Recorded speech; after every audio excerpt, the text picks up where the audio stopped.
E dentro dessa parte científica, o que o mundo está falando hoje, dentro dos estudos científicos, que tem mais chamado a atenção, né? Existem lacunas que ainda não foram desvendadas nesse meio específico do nadador, ou não, elas são bem claras, elas são ainda estudadas. O que você pode falar para a gente sobre isso, Tuxa? Tá. O que é mais estudado na natação é a parte de fisiologia e biomecânica. Isso aí, sem sombra de dúvidas. Infelizmente, é pouco estudada a parte pedagógica, de ensino da modalidade. A mudança que eu tenho percebido é muito mais dos métodos que são utilizados para poder se medir talvez a mesma coisa. Então, o que era feito antigamente de maneira assim, filma 2D e faz uma análise 2D, hoje em dia não, já há bastante tempo você tem uma filmagem e uma análise 3D, você tem captura e análise automática, você tem análise de computador. Então, o que antigamente você tinha que colocar um nadador para poder fazer o movimento, você tem um protótipo, uma mão, você coloca isso no nadador, na água, né, aquela mão mecânica. Que isso? E você vê a dinâmica do fluido da água para poder estimar se o movimento está bom ou ruim. Os japoneses adoram fazer esses estudos assim, que você, caramba, só que são estudos muito da que a gente chama de ciência básica, não é ciência aplicada. Então a gente também tem que ter essa diferenciação. Uma coisa é ciência básica, outra coisa é ciência aplicada. Porque às vezes o professor vai pegar um artigo de biomecânica e fala assim, caramba, tudo bem, o cara fez uma mão mecânica, colocou dentro de um balde d'água, fez um movimento ali, viu a dinâmica da água, como que a água se movimenta, se está um fluxo turbular, se é laminar. E como é que isso vai me ajudar a ensinar meu aluno a nadar? Então, essa não é a intenção do artigo. Então, o que tem sido feito na natação é tentar utilizar da engenharia, da física, da computação para estudar a natação. É o que tem aí de mais novo. Então, pegar essas outras áreas do conhecimento para poder estudar a natação. Você vai trazer isso para a sua disciplina lá para os alunos? Lá naquela outra disciplina, sim. A parte de metodologia, sim. Essa parte de fisiologia e biomecânica. Eu lembro que, uns anos atrás, eu vi um fisiologista realizando o teste da ergospirometria no nadador, mas ele ficava lá com a mangueira, o nadador nadando lá, ele corria. Hoje você tem outros métodos, né, alternativos, inclusive acho que mochilas que você coloca os Na natação ainda é assim. Ainda é assim? Ainda é assim. Você tem a opção do cara nadar, da pessoa nadar, e você fazer análise de gases quando ele chega na borda, só que você tem uma perda, porque você não está acompanhando o percurso, ou você tem que acompanhá-lo segurando com uma vara, ou tem um cabo de aço na piscina que você vai puxando. O pessoal ainda usa isso. E usa isso. Ou seja, não criaram ainda... Não, porque o equipamento não pode molhar. Não pode molhar. O Rodrigo Zaca, que é um colega, ele estuda, mora em Portugal já há muito tempo, estudou lá, fez o doutorado dele, ele conseguiu fazer isso em águas abertas.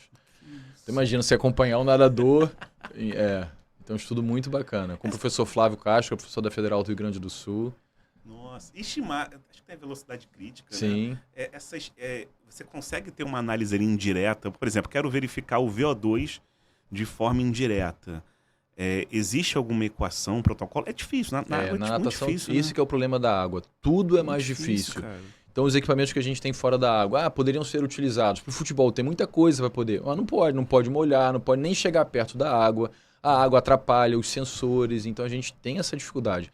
A própria filmagem, que é uma coisa relativamente simples, você coloca dentro da água, de repente, da maneira que você configura a câmera, a lente, a câmera vai ficar com aquele olho de peixe, vai ficar reta, isso interfere na interpretação do movimento. A própria água, se tem sol, se é luz natural ou não, tudo isso dificulta. Então não são estudos simples. Cara, essas piscinas que liberam a onda, a água e o nadador fica ali de forma estática nadando, ela é que se assemelha mais próximo do treinamento da realidade desse atleta? Ou, de repente, ela atrapalha porque chega na hora de nadar, a água não está desse formato? O que você tem? O que você acha desses treinamentos, Guilherme? Tá. Cada estrutura dessa, ou cada equipamento tem um ponto positivo e negativo. A gente tem aqui na UFRJ o equipamento de nado atado. Então, a pessoa nada presa na borda, tem um dinamômetro e a gente consegue mensurar a força que ela produz quando faz as ações propulsivas. Fica amarrado na cintura? Fica amarrado na cintura, isso aí. Pô, bacana. O que tem de ponto positivo? Você consegue medir a força, medir o impulso, saber o máximo de força que ele produz, a fadiga que ele tem ao longo da produção da força dele e tudo mais. Mas, poxa, ele está nadando preso. Não se nada preso. Mas, então, assim, você tem o ponto positivo e tem as limitações. O swimming flume, que é essa piscina infinita. Qual é um ponto negativo? É fantástico. Eu estive na Alemanha num congresso lá de natação. É fantástico. Só que quando você faz a braçada na piscina, a água está parada. E lá você está fazendo a braçada a favor da correnteza. Então tem essas diferenças. Então tudo tem um ponto positivo e negativo. Vantagens e E desvantagens. Então, outra coisa, quando eu estou lendo os artigos, o professor de natação tem que ler artigo. Ele não precisa ser pesquisador para ler os artigos. Você tem que saber que tipo de artigo você vai ler.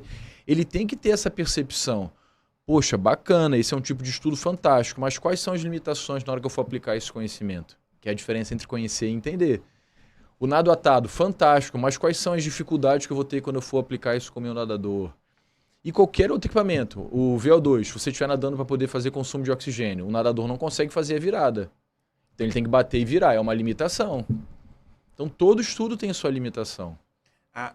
Existem, por exemplo, medidas com GPS, o pessoal avalia frequência cardíaca, isso é mais comum, isso né? é mais comum no polo aquático do que até na natação. Entendi. A natação, a preocupação maior seria com o movimento? Com a parte mecânica e com a parte fisiológica, que geralmente se dá mais atenção.